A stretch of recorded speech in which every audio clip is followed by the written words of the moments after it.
반갑습니다. 우리 옆에 있는 분들 같이 인사하겠습니다. 반갑습니다. 예, 은혜 많이 나누시기를 바랍니다. 네, 오늘은 이제 레위기 23장입니다. 거의 이제 후반부까지 왔죠. 중간중간에 띄어놓은 본문도 있긴 하지만 전체 중요한 본문들을 지금 다 다루고 있습니다. 하나님을 여러분 쭉 이제 출애굽의 역사를 잘 보세요. 하나님의 구원의 역사 가운데 지금 본문 한 장 한 장을 구속사 관점으로 지금 계속적으로 설교를 하고 있다는 사실을 인식하시고 또 역사 속에서 어떻게 하나님이 그 시간과 역사를 통해서 일하시고 있는지를 여러분들이 잘 상기하시고 또 기억하셨으면 좋겠습니다. 하나님은 이제 애굽에서 노예로 비참하게 살던 이스라엘 백성들 어떻게 하셨습니까? 바로 이제 건져내셨죠. 바로 이것을 이제 구원의 사건이라고 이야기합니다. 지금 역사 속에서 일들은 우리와는 이제 영적 구원을 아주 예표적으로 보여주는 큰 사건이죠. 그러니까 400년 동안 한 민족이 다른 한 민족 가운데 살았다가 결국 빠져나올 수 없는 그 자리에서 하나님은 이제 전능하신 오른손으로 애굽을 심판하시고 이스라엘 백성들을 이제 건져내십니다. 이거 구원입니다. 출애굽인 거죠. 엑소더스를 한 것입니다.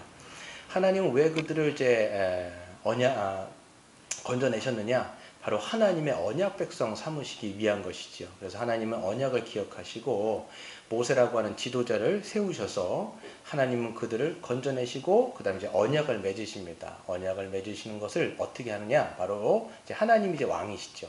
그들은 예전에 이제 애굽이라고 하는 것에 이제 바로의 통치를 받았다라면 이제 한마디로 세상의 통치를 받는 거죠. 하지만 그들을 끄집어내셔서 이제는 하나님의 통치를 받는 백성으로 삼으신 것입니다. 그래서 하나님께서 왕으로서 이제 언약을 맺으실 때 율법이라고 하는 것을 주십니다. 율법은 바로 왕의 법이에요. 그래서 하나님은 그냥 통치하시는 게 아니라 법으로 통치하시는 거예요. 이 법은 그 이스라엘 백성들을 더 복되게 하고 참된 안식을 주는 그 법으로 율법으로 그들을 이제 통치하시게 되는 것입니다. 그래서 하나님께서는 이제 시내산에서 이제 임재하시는데 모세를 부르시죠. 그래서 모세가 시내산에 올라가서 하나님의 계명인 십계명 두 돌판을 받고 이제 내려오는 사건이 있었습니다. 바로 이제 율법을 받는 그런 장면이죠. 뿐만 아니라 하나님은요 그들과 이제는 함께 하시기를 원하셨어요. 언약을 맺으셨기 때문에 그들이 어디를 가든지 그들과 임마누엘 하시는 거예요. 그래서 여러분 성경의 큰 주제 중에 하나가 뭐냐면 임마누엘이에요. 그래서 하나님은 이 주님의 백성들과 함께 늘 함께 하시기를 원하시는 것이죠. 내가 너와 함께 하겠다. 우리 예수님도 승천하시면서 말씀하신 게 바로 임마누엘입니다. 그래서 함께 하시기 위해서 이제는 눈에 보이는 성막을 짓도록 하신 거예요. 그래서 모세에게 명령을 하셔서 모세는 하나님의 명령을 따라 성막을 완공합니다. 성막을 완공하는 장면이 바로 출애굽기 맨 마지막 40장에 있습니다. 그래서 하나님께서 그 임재가 얼마나 충만한지 모세가 그 성막에 지성소에 설 수 없을 정도로 구름이 빽빽하게 하나님의 영광이 가득 차 있었던 것입니다. 그래서 성막은 하나님의 거룩한 공간이에요. 그래서요 하나님의 거룩한 공간으로 성막을 짓게 하시고 그 성막에서 하나님을 이제 예배하는 장소로 구별된 곳이 바로 이 성막입니다. 그래서 하나님은 공간을 거룩하게 하신 거예요. 공간을. 그래서 여러분 보시면 성막에도 등급이 다 있어요. 지성소가 가장 거룩한 곳. 그래서 하나님이 거기에 임재하시는 곳이고, 그 다음 바로 내성소, 이제 뭐 떡상이라든지 그 등이라든지 분향대가 있는 그 내성소가 바로 그 다음 거룩한 장소고요. 그 다음 바로 그 밖을 나오면 성막들이 있습니다. 그 다음 이제 거룩한 곳이고, 그 다음 이스라엘 진영이 있습니다. 그 다음 거룩한 곳이고요. 그 다음에 진영 밖으로 넘어가 버리면 이제 부정한 곳이라고 얘기되어지는 세상으로 되어 있습니다. 이렇게 하나님의 거룩은 구분이 있었어요. 그래서 가장 거룩한 곳이 지성소라는 것을 우리가 알 수가 있습니다. 뿐만 아니라 하나님은 공간을 거룩하게 하신 것처럼 시간을 거룩하게 하세요. 그 시간을 거룩하게 하신 것이 뭐냐? 바로 절기를 명하십니다. 그래서 이 절기는 하나님의 은혜를 상기할 수 있도록, 기억할 수 있도록, 그래서 그 절기 때마다 이스라엘 백성들이 하나님을 기억하고 찬양하고 예배할 수 있는 그런 절기를 이스라엘 백성들에게 주신 것입니다. 그래서 절기를 보시면 참 놀랍도록 7이라고 하는 숫자로 계속 돌아가요. 가장 기초되어지는, 이제 물론 절기는 아닌데 뒤에 제가 설명을 하겠지만, 안식일을 보세요. 7, 6일 동안 일을 하고 7일째 안식하지요. 그리고 뭐 7주간, 그리고 7년, 그리고 77에 49년, 50년째 안식년 이렇게 하는 것처럼 희년인 것처럼 계속 7이라고 하는 주기로 반복되어져서 이스라엘 백성들로 하여금 하나님을 기억할 수 있는 시간, 타임을 주시는 거예요. 그래서 인간은 굉장히 망각하기 쉽습니다. 여러분 잘 생각해 보세요. 여러분 세상에 나아가 보세요. 계속 잊어버리잖아요. 예배 잊어버리잖아요.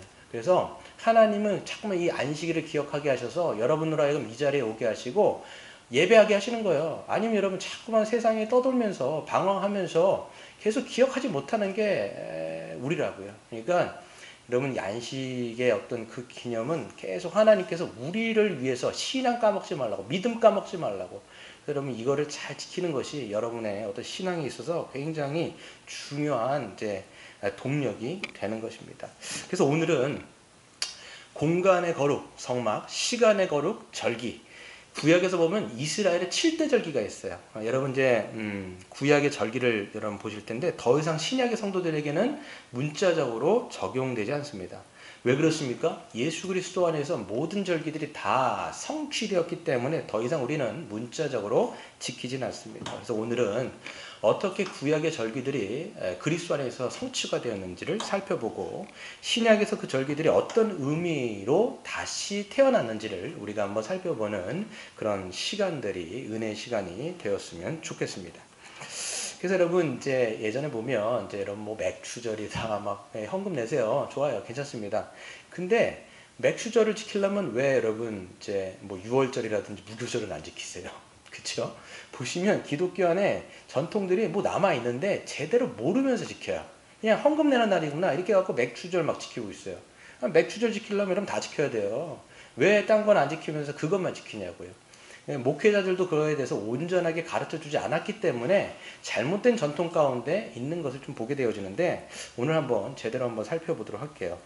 7대 절기가 있는데요. 7대 절기를 보시면 제가 여러분 페이퍼에다가 써놨습니다.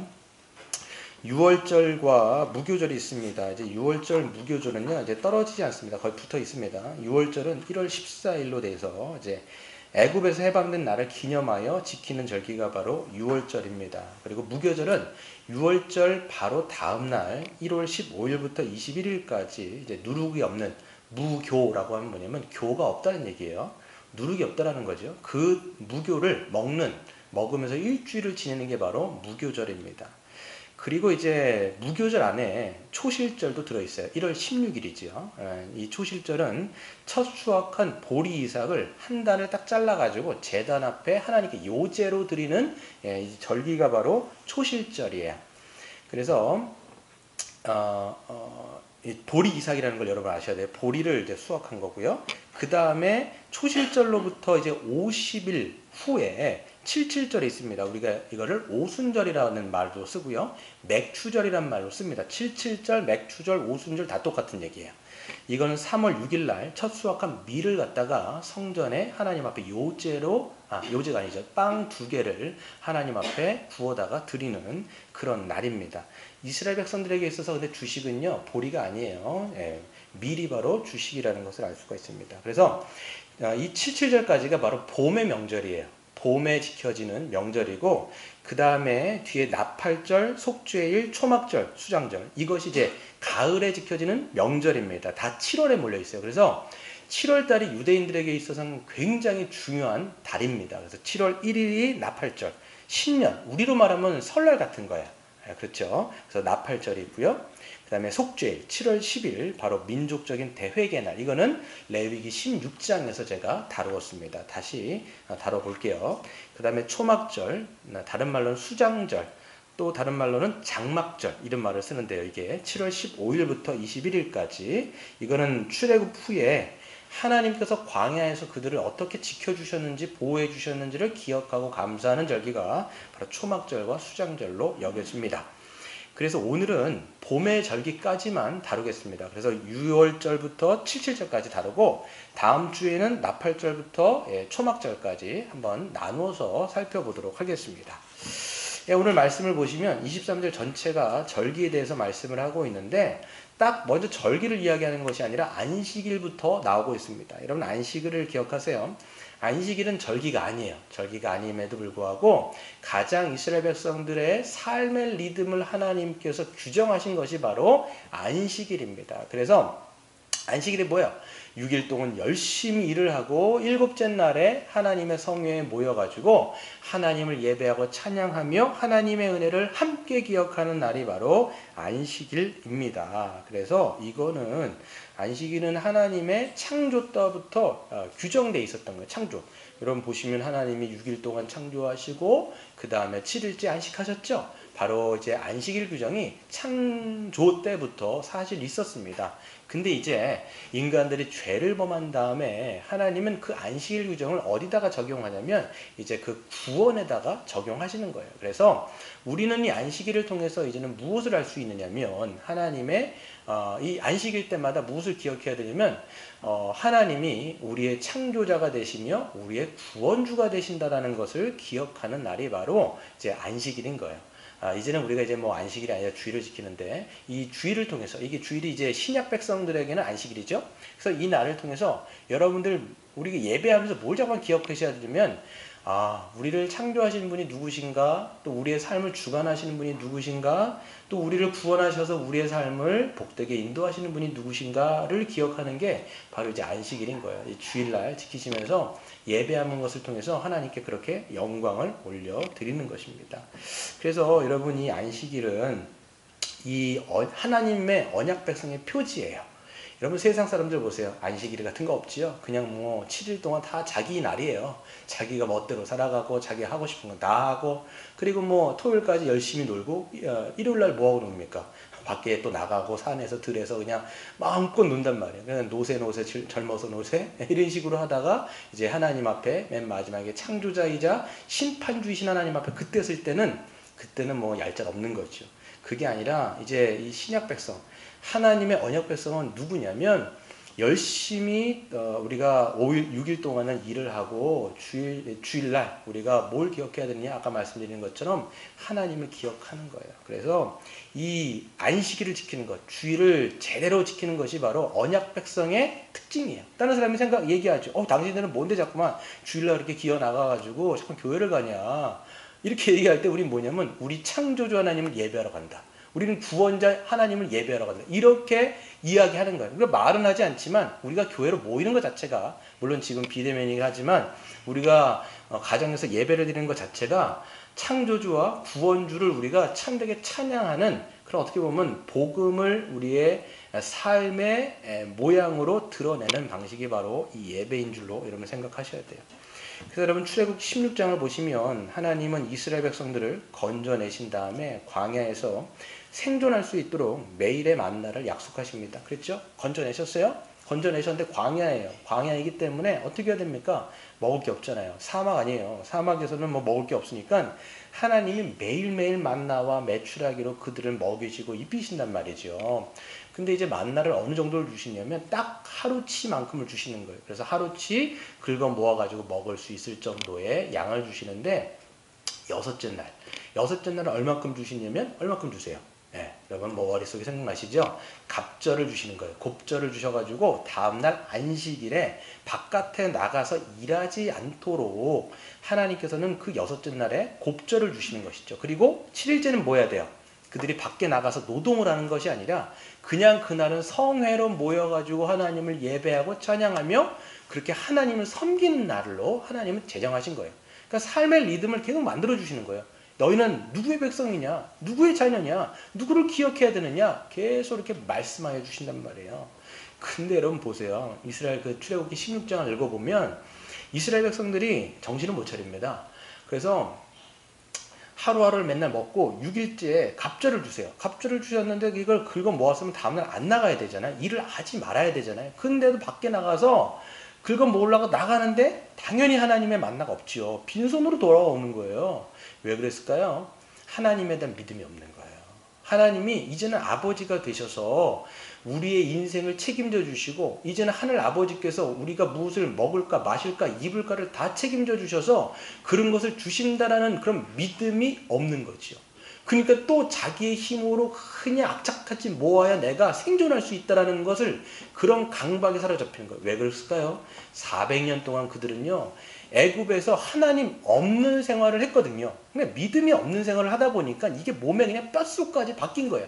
그러니까 하나님이 구원했는데 그럼 이제 하나님을 모시고 하나님이 주시는 것을 먹고 살아야 되는데 이제 그게 그런 믿음이 안 생겨요. 자꾸만. 그러니까 또 주일날에도 나가가지고 일을 하는 그런 어리석음, 그런 불신앙을 그들은 하고 있는 것입니다. 하나님이 뭐라고 하신 줄 아세요? 모세에게 너희가 언제까지 내 말을 어길래? 이 말은 뭐냐면 너희들이 언제까지 나를 안 믿을 거냐? 라고 얘기하시는 것과 똑같습니다. 여러분, 그래서 여러분 안식일이라고 하는 것은요. 우리에겐 굉장히 중요한 아주 큰 의미가 있습니다. 삶의 리듬을 만드세요. 여러분 신앙생활을 여러 해를 해도 삶의 리듬이 없는 분들이 있어요. 무질서해. 그러니까 일주일을 살아도 무질서하게 사는 거예요. 자기가 하고 싶은 대로 다 하고.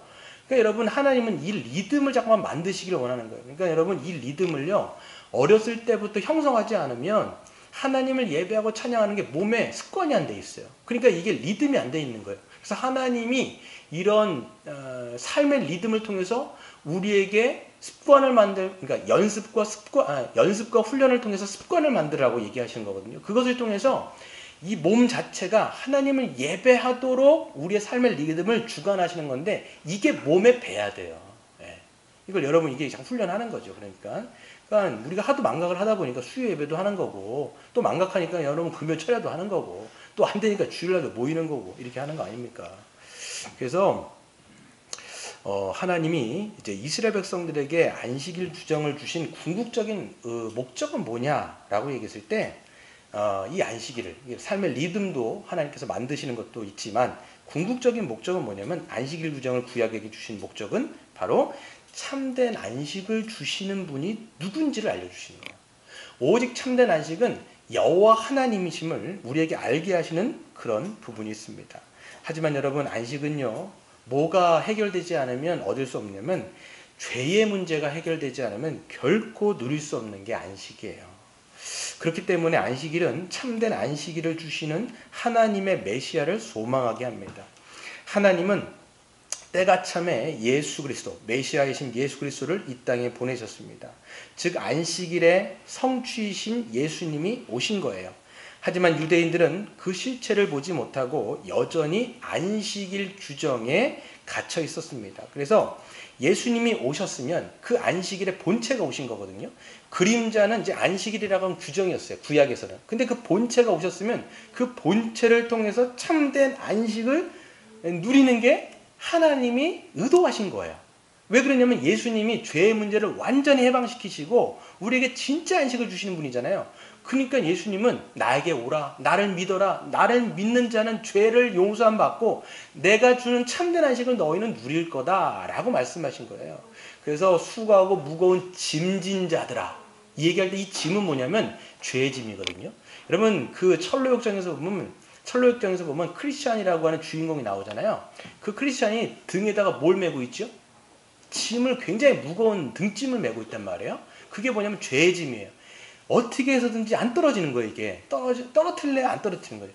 근데 나중에 어디서 보냐면 그 언덕 가운데 올라가다가, 이게 이제 골고다 언덕을 이제 안번영 목사님이 이제 상징한 건데, 언덕을 올라가다가 거기 언덕 위에 놓여 있는 십자가를 딱 보게 됩니다. 그 십자가를 보고 십자가를 믿게 되면서, 믿는 순간 어떻게 되냐면 그렇게 그를 무겁게 짓눌렀던 죄의 짐이 떨어져서 무덤 속으로 쏙 들어가요. 그리고 거기서 이 크리스찬은 참된 자유를 맛보게 되는 것이죠. 이것처럼 예수 그리스도를 믿는 자는 죄의 용서를 받고 참된 안식을 누리는 것이 하나님께서 원래 안식을 주신 그런 목적인 것이죠. 그런데 유대인들은 이거를 모르는 거예요. 그래서 자꾸만 안식일 규정만 붙잡고 있는 것이죠. 그래서 예수님은 오히려, 여러분 공관복음을 읽어보시면 어떤 내용이 나오면 그냥 예수님께서 의도적으로 안식일날 병든 자들을 잠깐 고치세요. 그러면 유대인들, 특별히 서기관이라든지 바리새인들은 딱 주목하여 보다가 막 그냥 저가 안식일을 깨는지 안 깨는지 그것만은 굉장히 유심히 살펴봅니다. 그리고 예수님께서 손 마른 자를 그 회당 가운데 중간에 세우셔가지고 안식일 날 특별히 그 손 마른 자를 고치시는 거예요. 이걸 뭘 보여주시냐면 죄로 말미암아 억압당하고 있는, 그래서 안식을 누리지 못하는 그 손 마른 자가 보여주는 상징인데, 그를 고치심을 통해서 그가 완전히 해방되어지는 것을 보여주시는데, 이것을 보고 이 유대인들은 어떤 생각을 하게 되냐면 오히려 마음이 완악하게 되어서 예수님을 죽이려고 의논까지 하게 되어지는 것이지요. 여러분, 이처럼 우리는요 봐야 됩니다. 이제 안식일 규정이 아니라 참된 안식일을 주실 수 있는, 참된 안식일 성취신 예수 그리스도를 믿는 자는 우리가 안식을 누리게 된다는 것을 우리가 보게 되는 것이죠. 그렇다면 여러분, 참된 안식일의 주인이신 예수 그리스도를 믿는 자는 더 이상 여러분 안식일을 지킬 필요가 없을까요? 어떨까요? 안식일을 이제 지킬 필요가 있을까요? 없을까요? 주환이 어때요? 주명이 안 졸고 있지? 그래. 그래서 우리가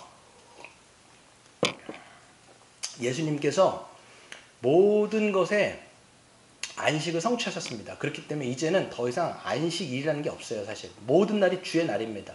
모든 날이 주의 날이기 때문에 이제는 모든 날 우리가 안식을 누리는 거야. 그럼에도 불구하고 여전히 이건 있어요. 하나님께서 이 신약 백성들에게 하나님을 또 기억하고 하나님의 그 삶의 리듬을 만들게 하는 그 안식일인데, 그 안식일이 뭐냐면 이제는 더 이상 구약처럼 토요일은 아니에요. 우리가 정확하게 말하면 구약에서 안식일은 토요일이었습니다. 토요일. 그런데 이제는 우리는 이제 토요일이 아니라 안식 후 첫날, 즉 예수님께서 부활하신 안식 후 첫날인 일요일, 태양력으로 말하면 일요일을 우리가 주의 날로 기념하여 이제 오늘 같은 날 우리가 이제 주일로 지키는 거예요. 이제 신약 백성들은 더 이상 토요일을 안식으로 지키는 게 아니에요. 제7일 안식교는 여전히 토요일 날을 이제 하나님을 예배하는 날로 잡고 지키는 건데, 그렇게 행해버리면요 예수 그리스도의 성취됨을, 그러니까 즉 예수님을 사실 믿지 않는 거예요. 그리스도께 성취하신 것을 믿지 않기 때문에 여전히 구약을 지금도 지키고 있는 건데, 그거는 그리스도를 부정하는 행위입니다. 우리는 그렇지 않습니다. 이제는 예수님이 부활하신 그 주일, 이제 오늘을 기념하여 함께 지키는 것이 바로 신약 백성들이 안식일을 제대로 지키는 것입니다. 그래서 안식일 동하여서 주의 날을 이제 함께 모여서 예배하고 성경을 공부하고 기도하고 찬양하고 성도와의 교제를 누리며, 또 우리가 원래는 전도도 해야 되고요. 우리가 또 병원도 방문하면서 선행을 함을 통해서 참된 안식일을 우리가 주일날 아주 복되게 더 풍성하게 지키는 것이 교회적 전통으로 지금까지 흘러나오고 있는 거예요. 근데 지금 코로나로 이제 비대면으로 다 돌아서가지고 지금 많은 것들을 할 수 없는 부분도 있지만, 그럼에도 불구하고 여러분 소그룹, 여러분 잘 하셔야 돼요. 그래서 소그룹이 그냥 있는 게 아니에요. 그냥 이 시간 때우는 게 아니라 진짜 우리가 지금 최선을 다하는 거예요. 성도 간의 교제를 계속 어떤 상황이라도 지금 끈을 우리가 연결시키고자 하는 것이기 때문에 여러분들 다 참석해 주시고 이것을 여러분 마음을 담아서 그 성도 간의 교제를 누리셨으면 좋겠습니다. 첫 번째, 이제 이스라엘 백성들의 절기가 있는데요. 유교절과 무교절이 있습니다. 이 유교절과 무교절이 이제 4절부터 있는데요. 이 두 절기는 연속해서 지키며 명확하게 구분되진 않습니다. 딱 구분하진 않습니다. 근데 6월절은 1월 14일 저녁에 6월절 식사를 하며 지키고, 무교절은 그 다음날 1월 15일부터 21일까지 다음 날부터 이제 7일 동안 무교병을 먹으며 이제 첫날과 마지막 날 성회로 모이는 것이 바로 무교절 절기입니다. 그래서 유교절과 무교절은 전능하신 하나님의 은혜와 6월절 어린 양의 희생으로 출애굽 사건을 기념하고 감사하는 절기예요. 그래서 출애굽기를 보면 하나님은 애굽 전역을 심판하시죠. 그래서 애굽 전역을 심판하시는데 이스라엘 백성도 심판의 사실 대상이에요. 그러니까 이스라엘 백성이 뭐 잘나가지고 그들을 뭐 구원하신 게 사실 아니에요. 애굽 사람이나 이스라엘 백성 사람이나 똑같이 죄인들이에요. 하나님의 진노를 받고 심판받아야 마땅한 자들인데, 하나님은 그들을 은혜로 구원하시고 언약을 기억하셔서 애굽을 심판하실 때 그들에게는 구원의 길을 열어주시는 것을 볼 수 있습니다. 그래서 출애굽기를 보시면 하나님께서 애굽을 심판하실 때 어떻게 하시냐면 이스라엘 백성들에게 은혜의 길을 제시하시는데 그게 뭐냐면 너희들은 그날, 그러니까 그게 그날이 바로 뭐냐면 1월 14일이에요. 6월절. 그날을 이제 6월절로 정하고 그날 어린 양을 잡아가지고 어린 양을 함께 가족들과 먹고 그 어린 양에서 나온 피를 갖다가 인방과 좌우 문설주에다가 그를 그렇죠. 피를 바르라고 하나님이 말씀을 하십니다. 그리고 나서 너희들은 절대 밖에 나오지 말고 그 집안에 들어가서 숨어 있으라는 거예요. 그래서 하나님은 그 심판 당일날 어떻게 하시냐면 그들은 이제 하나님의 말씀대로 1월 14일 날 이제 6월절 날 그들은 이제 양을 잡아가지고 피를 바르고 그들은 이제 그 안에 들어가서 숨어 있었을 거예요. 아마 그들이 뭐 다리 뻗고 아주 편안하게 있을 수는 없었을 겁니다. 왜? 하나님의 심판이 애굽 전역을 이제 휩쓸고 들어갈 것이기 때문이죠. 하나님께서는 하나님의 사자를 보내십니다. 그래서 애굽 전역을 이제 두루다니며 심판을 하시는 것이죠. 어떤 심판이었냐면 애굽에 있는 그러니까 모든 애굽 전역에 있는 장자라고 하는 장자는 싹 다 죽이는 거예요. 첫째, 그러니까 첫 번째 난 애굽의 장자들은 싹 다 죽이는 거예요. 싹 다 죽이는데 바로의 장자서부터 마당에 있는 그 강아지의 첫 새끼까지 싹 다 죽이는 거예요. 그러니까 곡소리가 얼마나 났겠습니까? 여러분 장자가 여러분 집안에서 죽는다고 생각해 보세요. 장자는 그 집안의 대표거든요. 그 대표가 다 죽는다고 생각했을 때 애굽 전역에는 곡소리가 그냥 가득했습니다. 이것을 이스라엘 백성들은 들었을 거예요. 그러면서 그들은 속에서 그냥 그 집에 있으면서 벌벌 떨었을 것입니다. 근데 하나님의 사자가 그 이스라엘 백성들이 사는 집에도 들어가서 죽여야 되는데 딱 들어가기 전에 뭐를 보게 되어지느냐? 바로 문 앞에 있는 묻은 피가 문 인방과 좌우 문설주에 묻어있는 것을 보고 넘어가는 거예요. 왜 그랬을까요? 피를 보고 그것이 부적이라 갖고 넘어간 것이 아니라 피는 뭐를 얘기하는 거냐면 여기는 심판했구나요.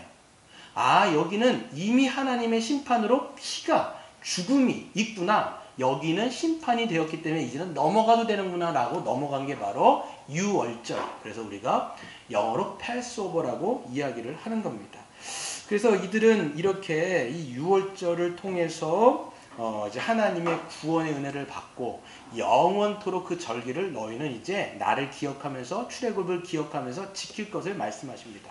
그리고 유월절 때 그들이 이제 애굽에서 전역에서 나가거든요. 애굽에서 그냥 나가는 게 아니라 물론 급히 나갑니다. 띠띠우고 그 다음에 너무 급하기 때문에 이 무교병에다가 반죽을 했지만 거기다가 누룩을 넣을 수가 없는 거예요. 그래서 무교병을 이제 먹어야 되는데 무교병을 들고 반죽을 해가지고 그 다음에 애굽 사람들에게 금은보화를 다 어떻게 보면 달라고 해가지고 애굽을 빠져나가게 됩니다. 그리고 그 다음날부터가 뭘 지켜야 되냐면 무교절을 지키는 거예요. 15일부터 21일까지 7일 동안 이제 지키는 것인데 이들은 급하게 나오느라고 누룩을 넣을 수도 없었던 것도 있지만 실질적으로 무교절의 의미는 바로 이 무교는 뭐냐면 누룩이라고 하는 건 뭐냐면 죄를 상징하는 것이고 부패를 상징하는 것입니다. 그렇기 때문에 이제 그들은 애굽이라는 곳에서 빠져나왔잖아요. 유월절을 통해서 하나님의 은혜를 맛보았잖아요. 그렇기 때문에 더 이상 애굽의 통치를 받는 게 아니라 하나님의 언약 백성으로 이제는 새로운 삶을 이제는 살아가는 새로운 존재가 되었잖아요.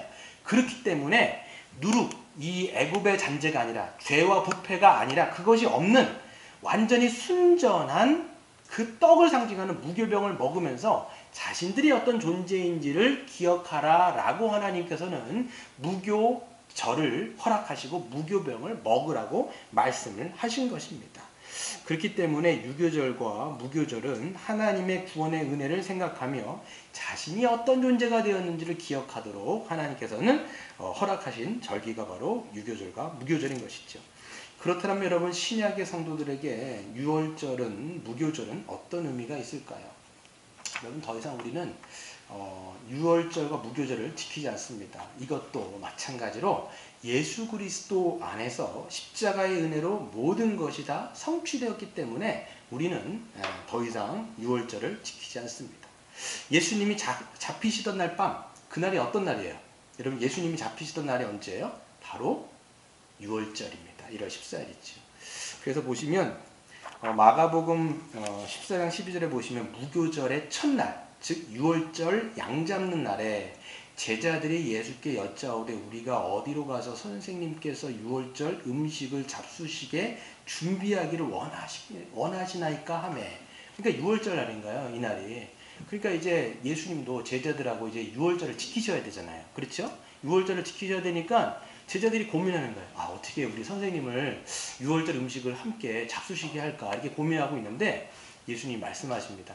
야, 너희들 밖에 나가봐. 나가면 어떤 사람을 만날 거야. 그 사람을 만나면 그 사람이 우리가 먹을 수 있는 객실을 준비했을 것이니까 거기 가서 음식을 준비해라. 이렇게 말씀하세요. 그러니까 제자들이 딱 나가는데 예수님이 말씀하셨던 그 사람이 딱 있는 거예요. 그리고 그 사람이 객실까지 딱 준비를 해주는 거예요. 그래서 이제 6월절 음식을 준비했어요. 근데 6월절 음식을 준비했는데 뭐만 준비를 못했냐면 아마 무교병도 있을 것이고 쓴나물도 있었겠죠. 근데 뭐가 없냐면 어린 양이 없는 거예요. 사실 6월절에는 이제 6월절 저녁 식사에 어린 양을 잡아가지고 함께 가족들이 먹는 게 6월절 식사잖아요. 근데 6월절에 어린 양이 없어요. 어린 양이. 제일 중요한 어린 양이 없는 거예요. 그러니까 여러분 생각해 보시면 이제 어린이 이게 메인 음식이 빠진 거예요. 메인 디시가 빠진 거 스키다시만 있는 거잖아요. 그러니까 먹기가 얼마나 뻑뻑합니까? 이건 제 생각이에요. 아무튼 그런데 이제 해가 저물고 예수님이 제자들과 함께 6월절 저녁 식사를 나누시는데 어떻게 하시냐면 이제 뭐 쓴나물만 먹고 무교병만 먹었겠죠. 근데 예수님이 떡을 딱 아마 이게 무교병이었을 것 같아요. 무교병을 딱 드시고 떡을 가지고 축사하시며 이르되 뭐라고 말씀하시면 이것이 나의 몸이다. 이렇게 말씀하신 거예요. 이것이 나의 몸이다. 그리고 잔을 들어 딱 축사하시면서 말씀하시되 이것이 많은 사람을 위하여 흘리는 나의 언약의 피다. 이렇게 말씀하세요. 지금 6월절 어린 양이 어디 있다라는 거예요? 나라는 거예요. 지금 자기 자신이 6월절 어린 양이라고 말씀하시며 이것을 먹고 마시는 자는 나와 더불어 함께 영생을 얻을 것이라고 말씀하시면서 6월절의 어린 양을 자기 자신으로 인식하시고 그리고 6월절 그날에 로마 군병들에게 끌려가시고 십자가에 달려서 못 박혀 죽으신 거예요. 그래서 어떻게 됩니까? 바로 6월절은 예수 그리스도의 십자가로 말미암아 완전히 성취됐죠. 그러니까 여러분 보시면 이스라엘 백성도 그 어린 양의 피를 발랐기 때문에 그들은 그 안에서 이미 심판받았다고 생각했기 때문에 사자가 또 넘어간 것처럼 우리도 마찬가지입니다. 예수 그리스도의 십자가의 은혜로 예수 그리스도를 믿는 자는 우리에게 그리스도의 피가 묻혀지는 거예요. 그러면 우리 대신 누가 심판받았어요? 예수 그리스도께서 모든 심판을 당하시고 모든 진노를 다 받으시고 우리는 그리스도 안에서 그냥 그 심판이 뛰어가 넘어가 버린 거예요. 패스 오버가 되는 것이죠. 그래서 우리는 그 예수 그리스도 안에서 생명을 얻고 영생을 얻는 것이 바로 이 6월절은 바로 그리스도께서 모든 것을 성취하신 날이다 라고 말씀하고 있습니다. 여러분 그렇기 때문에 신약 성도는요 더 이상 6월절을 지키지 않습니다. 더 이상 우리는 6월절에 모여서 어린 양을 식사하지 않아요. 그렇죠? 여러분 뭐 6월절 지킨다고 뭐 우리가 양 잡아 먹습니까? 물론 잡아먹으면 좋겠지만 돈도 많이 들고. 그래서 더 이상 양을 먹지 않잖아요. 왜 그러냐면 그리스도를 믿는 자는 이미 그리스도의 살과 그리스도의 피를 먹고 마셔서 그리스도와 연합된 자이기 때문에 더 이상 우리는 6월절을 지키지 않는 거예요. 맨날 어린 양을 먹는 게 아니라 이미 우리는 그리스도를 먹고 마신 자가 된 거예요. 왜? 그리스도를 믿는 자는 그와 연합되어서 그분 안에 살기 때문에 더 이상 우리는 6월절이 우리가 의미가 없는 것이죠. 여러분 그렇기 때문에 그리스도와 연합된 자는 어떻게 또 6월절을 우리가 신약적으로 준수할 수 있느냐? 6월절에 성취신 그 예수님의 말씀, 이 성경의 말씀을 듣고 아멘으로 화답할 때 그리스도와 더 친밀하게 더 끈끈하게 연결되어지는 거예요. 그러니까 우리가 그리스도의 말씀, 설교자의 이 설교를 통해서든 아니면 여러분이 성경을 연구하였든 우리가 그냥 아멘으로 받아들일 때 그리스도를 먹는 거예요. 그리스도를 먹고 마심을 통해서 우리의 영혼이 살찌우게 되는 것이고 우리의 영혼이 부욕해 되어지는 겁니다. 근데 여러분 이 말씀을 먹지 않는 자는 영혼이 강팍하게 돼 있어요. 여러분 설교를 듣지 않는다거나 평소에 여러분 말씀을 읽지 않는다거나 그러면 여러분 이거는 여러분을 위한 것인데 복음을 듣지 않기에 자꾸만 세상의 통치를 받기 때문에 세상 사람 화되는 거예요. 그게 여러분 신자의 세속화입니다. 여러분 정신 차리셔야 돼요. 그래서 지금 시대 가운데는 여러분 세상의 흐름이 있을 때 우리는 자꾸만 모이지 못하잖아요. 그렇기 때문에 여러분들이 귀를 쓰고 우리가 줌이든 여러분 이렇게 비대면이라도 여러분 이렇게 영상이든 스스로 말씀을 먹든 그래서 끊임없이 여러분 말씀을 아멘으로 화답함을 통해서 그리스도의 통치를 받게 되는 것이고, 그 다음에 귀로 듣는 말씀뿐만 아니라 눈으로 보는 말씀이 있죠. 그게 뭐예요? 성찬이에요. 성찬. 여러분 우리는 이제 정의원을 세울 겁니다. 정의원을 세울 때 누가 교회인지 알게 될 겁니다. 여러분 이제 누가 교회인지 누가 교회가 아닌지를 보게 될 겁니다. 그리고 나서 우리는 정의원을 통해서 그가 이제 교회적 존재로 교회적 삶을 살아갈 것인데, 이제는 교회 멤버들이 함께 이제 성찬을 뗄 겁니다. 그랬을 때 여러분 이제 설교자가 제가 하겠죠. 떡을 떼고 그 다음에 포도주를 나눌 때 그것이 눈에 보이는 복음이에요. 그래서 그것을 먹고 마실 때 실질적으로 믿음으로 여러분 그것을 먹을 때 성령이 역사하십니다.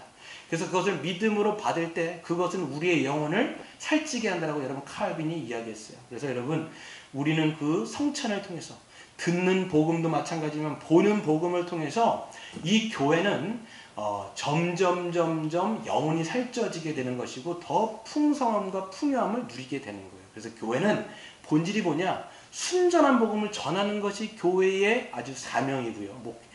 목회자가 역할이겠죠. 그리고 성실하게 신실하게 성찬을 말씀에 근거하여 준행하는 것이 이 교회의 본질인 줄로 믿습니다.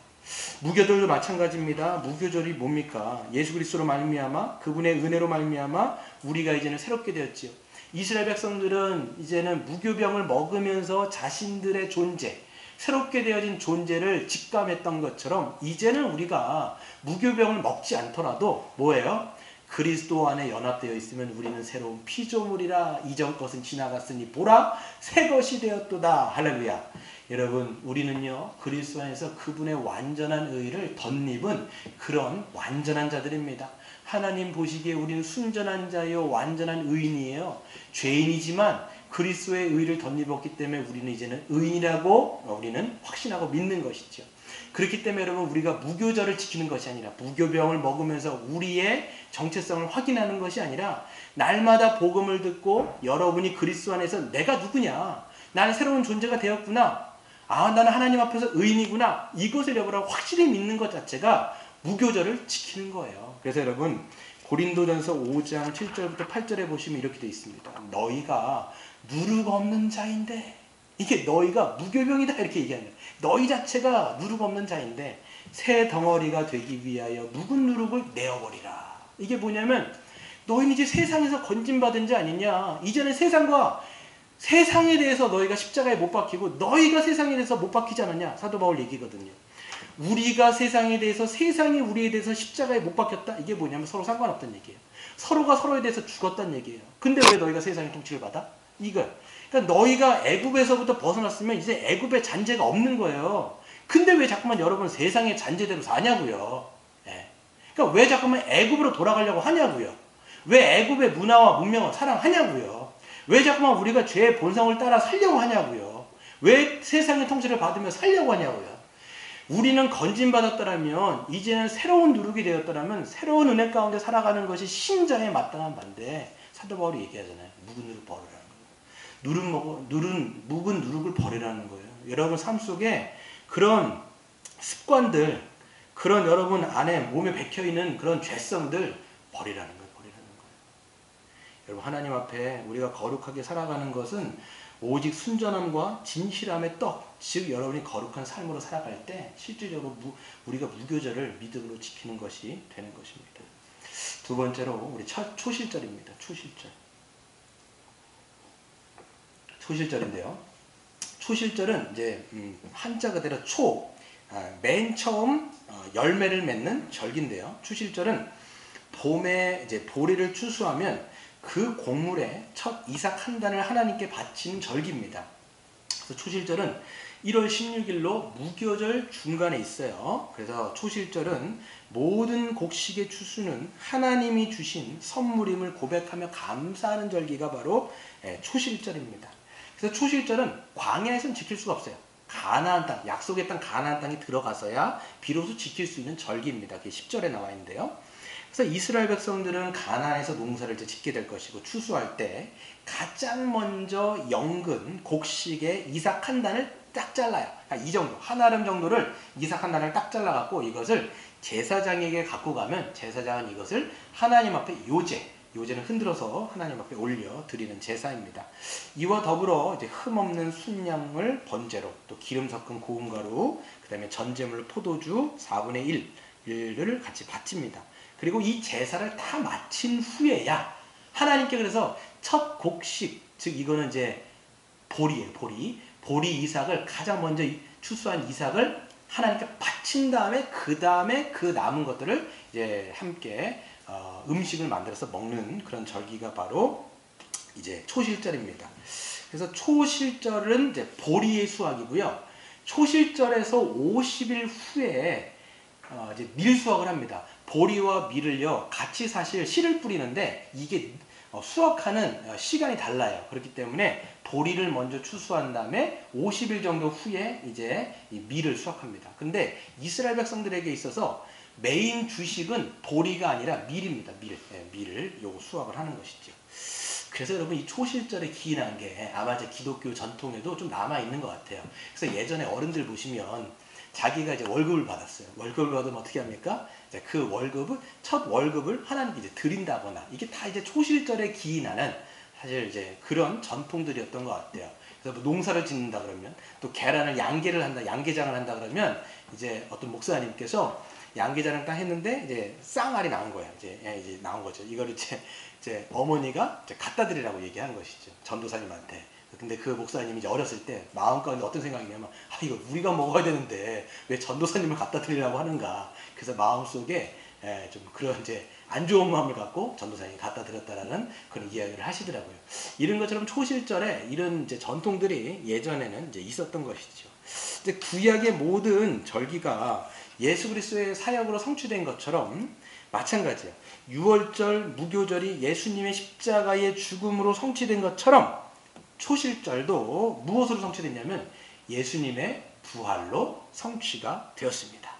그래서 여러분 보시면 예수님은 6월절 1월 14일에 십자가에 돌아가셨지만 초실절 1월 16일에 사망의 권세를 깨뜨리시고 영광 가운데 다시 부활하셨어요. 그래서 여러분 1월 14일이 금요일이죠. 금, 토, 일. 그러니까 1월 14, 15, 16. 딱 주일날 초실절 때 부활하신 거예요. 그래서 즉 예수님은 죽은 자 가운데서 다시 살아나셔서 잠자는 자들의 첫 열매가 되셨다라고 성경에서 말씀하고 있습니다. 그래서 그분은 잠자는 자들의 첫 열매가 되셔서 하나님 앞에 자기가 드려졌다라고 성경에서 이야기하고 있는 것이죠. 여러분 보시면 첫 열매가 뭘까요? 구약에서 보면 첫 열매, 첫 이삭. 이게 뭐냐면 첫 열매를 딱 따서 이제 첫 이삭이라고 얘기할 수 있겠죠. 첫 이삭이라든지 첫 열매를 딱 따면 그 열매를 통해서 또 그 이삭을 통해서 다음번에 그러니까 이거 다음에 날 것들이 어떠할 건지를 아는 것이 바로 첫 열매의 어떤 기능인 것이죠. 마찬가지로 예수님이 죽으시고 잠자는 자들의 첫 열매로 부활하셨다고 얘기하면 예수님이 부활하신 것처럼 그리스도 안에 있는 자들도 주님이 부활하신 것처럼 우리 모두도 그리스도를 믿는 모두도 그리스도 안에서 부활하게 될 것임을 우리는 확신하고 우리는 그것을 믿을 수 있다는 것입니다. 우리 한번 고린도전서 한번 찾아볼까요? 한번 찾아보겠습니다. 고린도전서 15장을 한번 찾아보겠습니다. 고린도전서 15장 23절을 한번 읽어보시면 이제 20절이 이제 잠자는 자들이 첫 열매가 되셨다. 누가? 예수님이. 그 얘기를 한 다음에 23절에 이렇게 되어 있습니다. 그러나 각각 자기 차례대로 되리니 먼저는 첫 열매인 그리스도시요 다음에는 그가 강림하실 때에 그리스도에게 속한 자요. 아멘. 그러니까 그리스도께서 부활하신 것처럼 믿는 자는 그리스도 안에서 그리스도처럼 영광 가운데 부활하게 될 것이라는 것을 예수님의 부활을 통해서 우리에게 예시적으로 보여주는 그림이 바로 예수님의 부활 사건이었다라고 말씀하고 있습니다. 초실절은 바로 예수님의 부활로 성취되었고, 그러니까 그리스도를 믿는 자는 모두가 그렇게 다 영생을 얻고 부활하게 되는 것이죠. 그렇기 때문에 여러분, 신자는요, 2번 부활한다라고 성경이 이야기하고 있어요. 그래서 신자가 2번 부활하는데 첫 번째는 뭐냐면, 우리가 예수 그리스도를 믿을 때 성령을 받게 되어지고, 성령이 우리 안에 오시면 부활 생명이 우리 안에 들어오는 거예요. 그래서 죽었던 우리의 영이 살아나게 되어지고, 죽었던 우리의 영이 깨게 되어지면 그때부터는 어떤 거냐, 우리 영혼이 사는 거죠. 이거를 우리의 영혼적인 중생했다, 우리가 또한 거듭났다라고 하는 표현을 쓰게 됩니다. 그래서 우리가 하나님의 생명을 받게 되어지면 그때부터 어떻게 돼요? 눈이 띄어지죠. 그래서 하나님을 보게 되고, 하나님의 말씀이 들려지게 되고, 영적으로 본다는 얘기예요. 그리고 우리가 죄에 대해서 깨닫게 되어지고, 그리고 거룩함을 알게 되어지고, 하나님의 뜻이 무엇인지를 알아 하나님의 뜻 가운데 인도함을 받게 되어지는 것이 바로 중생한 자, 즉 영혼이 부활한 자가 바로 이 첫 번째 부활인 것입니다. 그래서 이 거듭난 자, 첫 번째 영혼이 부활한 자가 둘째 부활을 하는 거예요. 만약에 여러분 이 땅 가운데서 영이 부활하지 않잖아요. 즉 거듭나지 않잖아요. 그러면 맨 마지막 예수님이 재림하실 때 여러분, 우리가 영광 가운데 우리의 육체의 부활은 없어요. 여러분 기억하셔야 돼요. 여러분, 지금 우리가 나 거듭났는지, 내가 성령 받았는지, 내가 정말 중생에 있는지가 진짜 중요한 거예요. 첫 번째 부활한 자가 둘째 부활이 있다고요.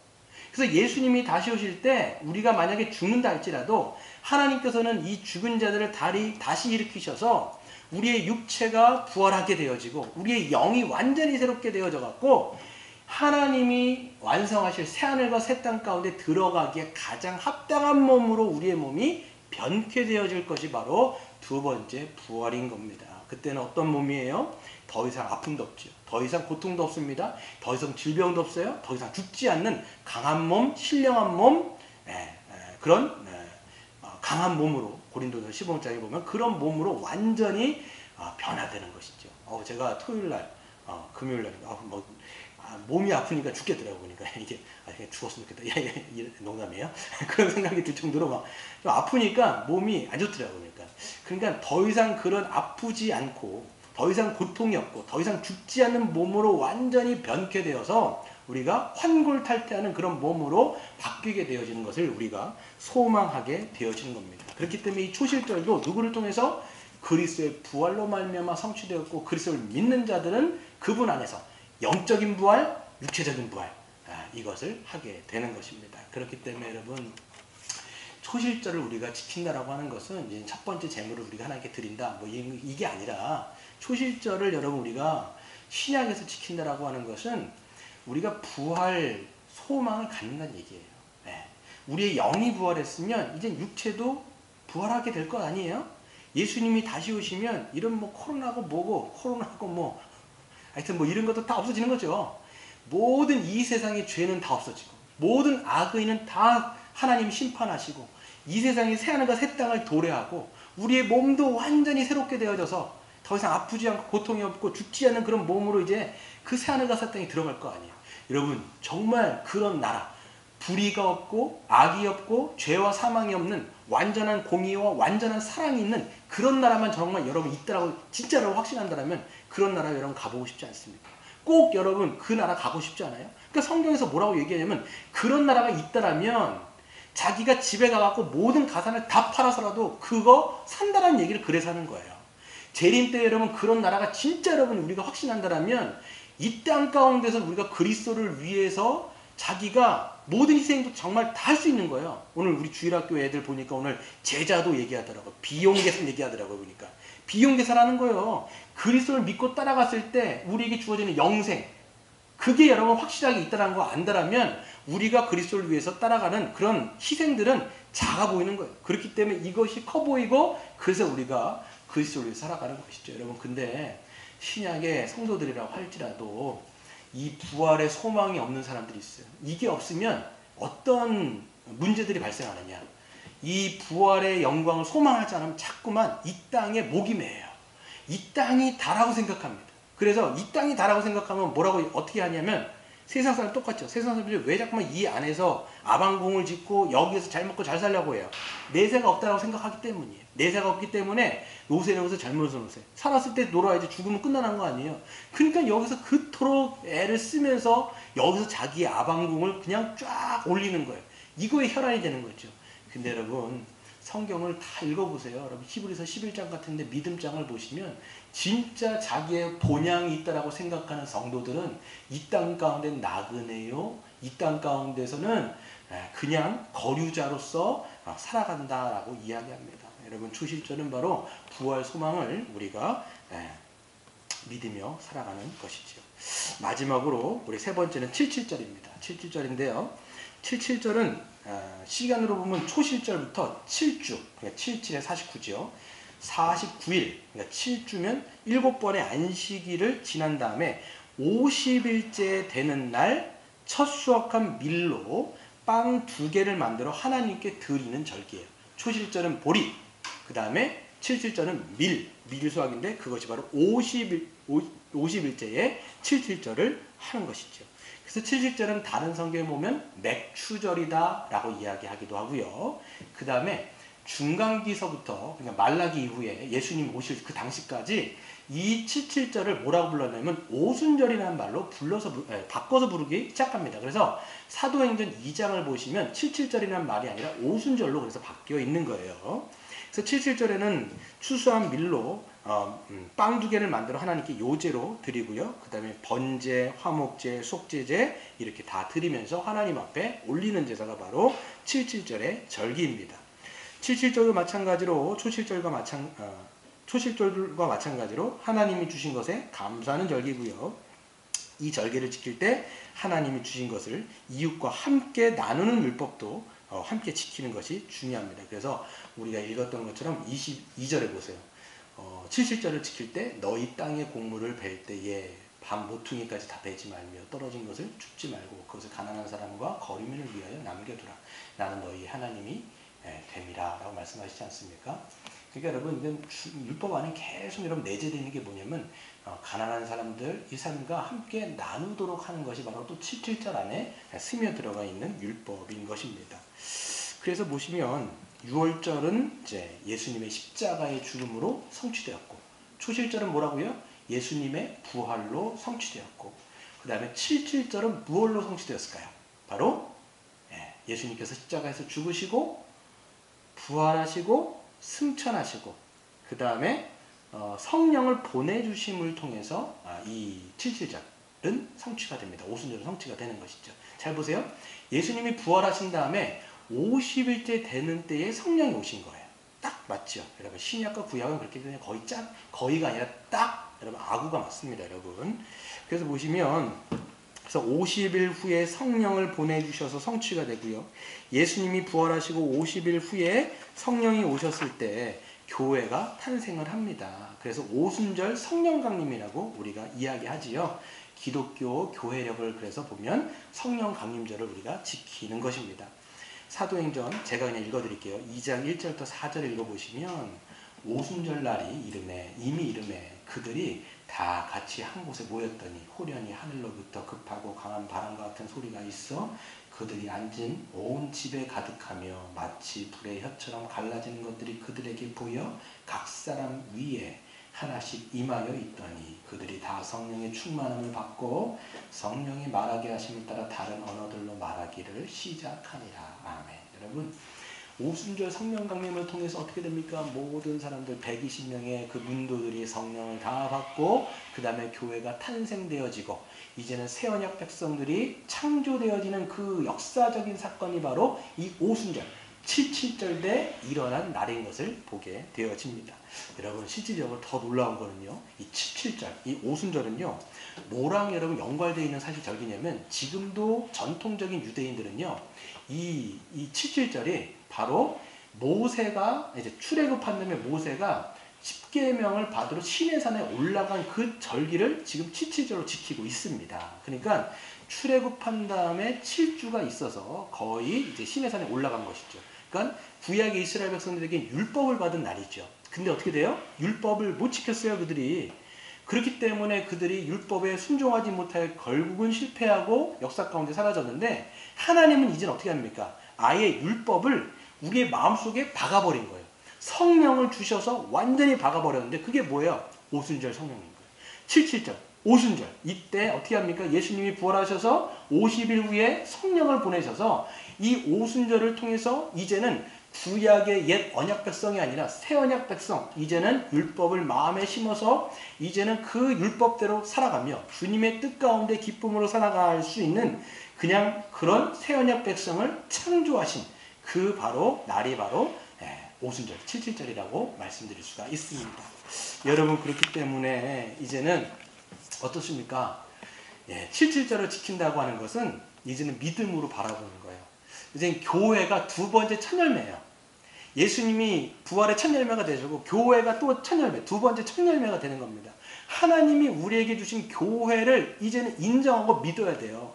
하나님이 십자가에 죽으시고 부활하시고 성령을 보내주셔서 이제는 우리를 교회로 만드셨구나. 하나님의 새 언약 백성으로 만드셨구나. 구약에선 이룰 수 없는 이제 하나님의 뜻이 이제 새 언약 백성을 통해서 이루어지는구나. 그 하나님의 뜻이 뭐예요? 하나님을 참되게 예배하고, 그리고 하나님이 그리스도 안에서 이제는 우리와 함께하게 만든 그 지체들, 나의 가족들을 이제는 내가 더 사랑하고 내 이웃을 내 몸처럼 사랑할 수 있는 공동체가 이제는 교회로서 존재한다라고 말씀드릴 수가 있는 겁니다. 그렇기 때문에 구약에서는 그 밤모퉁이를 여러분 다 깎지 않고, 그 다음에 떨어진 이삭을 죽지 않고, 그 가난한 자와 그 연약한 자를 위해서 자기의 것들을 내어줬던 것처럼 이제는 그런 율법이 새 언약 백성인 교회 안에서 실천되어지고 여기 안에서 구현되어지는 것이 바로 교회로서 77절을 지키며 살아가게 되는 것이죠. 여러분, 이제는 우리가 이제 정연을 이제 세우게 됩니다. 이제 10월 4일날 예정하고 있는데, 이 정연을 통해서 저는 하나님 앞에 소망하고 있는 게 있습니다. 바로 뭐예요? 바로 BC와 AD가 나뉘어서 분깃을 이루는 것처럼 이전 우리의 교회의 역사와 이제 AD 이후의 역사가 이제는 극명하게 나누게 될 것을 저는 하나님 앞에 소망합니다. 그렇기 때문에 이 정연이 잘 세워지고, 그래서 하나님의 뜻이 구약에서 이루어지지 못한 것들이 이 신약을 살아가는 우리에게서 정말 진실로 믿음으로 잘 지켜지고 이루어지는 그런 은혜가 우리 물레농사교회 가운데 있기를 주의 이름으로 축원드립니다.